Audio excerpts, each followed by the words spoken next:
Numbers chapter 20. Mvura yashaikwa. Israeli inopopota. Israeli yapopota. Anonzi naMwari zvatakuita. Kekutanga mvura yakashaikwa. Ukatora tsvimbo. Ukanorova dombo. Paulo kana achitaura pamusoro pedombo iri anoti ndiKristu waivatevera. Wakarova dombo. Mvura ikabuda. Ikatevera vana vaIsraeri. PaEdom ndo payakamirira kubuda. At that point vaifanirawo kungopuhwa mukana kuti Mwari mambotipawo mukana just to move by faith. But vana vaIsraeri havana kudaro. As soon as the supply was cut off they murmured.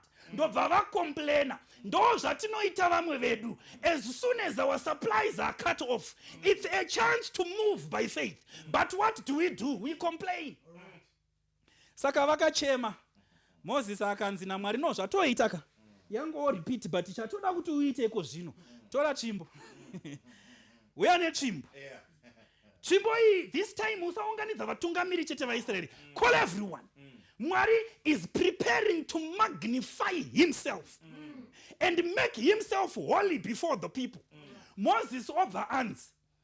Taura. Takamborova. Kawani. But this time. And instruction yachoka. It's so simple. Zvekuti ukafunga kusaiteerera, there should not be consequences. Nai Mwari pane problem yei. Ko ndikangodya muti wacho. Nai Mwari handi mangoti nditaure. But ndazongorova. Moses nehasha. Ndobva ati kuvana vaIsraeri imi vapanduki. You rebellious. Tinga. Shall we fetch? Saka Moses wazvielevheta asekuru. Aenzana naMwari. Ndiye ane simba rekuti dombo rivhurike riburitse mvura. Mwari ipapo akati aiwa Moses, I am God the Holy One. I do not share my glory with men. Nhano yawatora. Moses aitwi. Saka Moses nehasha. Ndobva dzati domboka 1 dzikati domboka 2. Mwari munyasha haana kuda kunyadzisa munhu wake. Andawa hana yangu ichirova. Unoziya here kuti unogona kutoparidza pakaita vanobhabhatidzwa but Mwari asiri kufara newe. Unogona kutoimba maemene akabuda when God is not happy with you. Saka dombo rakaburitsa mvura. Dombo raburitsa mvura. Mwari akati Moses, tapedza nevanhu imi michiuyai kunoku. We have a few words to share. Papo Jehovha akati kuna Moses verse 12. Na Aaron zvamusina kutenda kwandiri. Kunditsaura pamberi pavana vaIsraeri. Hamungapinzi ungano iyi munyika yandakaipa. There goes the verdict. One small misstep and you are not going to watch Canaan. One small misstep and you are not going to eat the fruits of your labor. Unogona kutovhiringa upenyu hwako hwa2022 with one small step. Iyo 2021 yatiri kufuratirai. Pane vamwe vakazoswera vogara kwavaisafanira kugara. Nemhaka yekuti they took one small step. Yaiva nhano imwe but yakashandura upenyu. Be careful of one small step in the wrong direction. Nemhaka yeko Mwari akatsamwira Moses. Moses nai Mwari kwabva nemi kwese uko. Momurambidza kupinda Kenani nekuti warova instead yokutaura. Da kuti undikuudze munhu waMwari. Obedience. Kuteerera kunokunda chibayiro. Anga abayira kaMoses. Kubva Midian achitifuratira vamadzitezvara.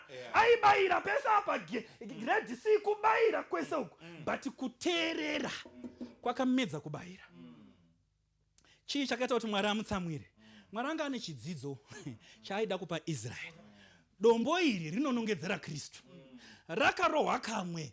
Isaiah 53 verse 4. Smitten of God. Rakarohwa kamwe. Isaiah not we considered him. Smitten of God. Saka rakarohwa kamwe. Raifanira kurohwa futi. Raifanira kutaurwa naro. Jesu wakarovererwa kamwe. Iko zvino tinotaura naye. So that was the lesson that God intended to teach. had been once smitten as Christ was to be once offered. The second time it was needful only to speak, as we have only to ask for blessings in the name of Jesus. By the second smiting of the rock, the significance of this beautiful figure of Christ was destroyed.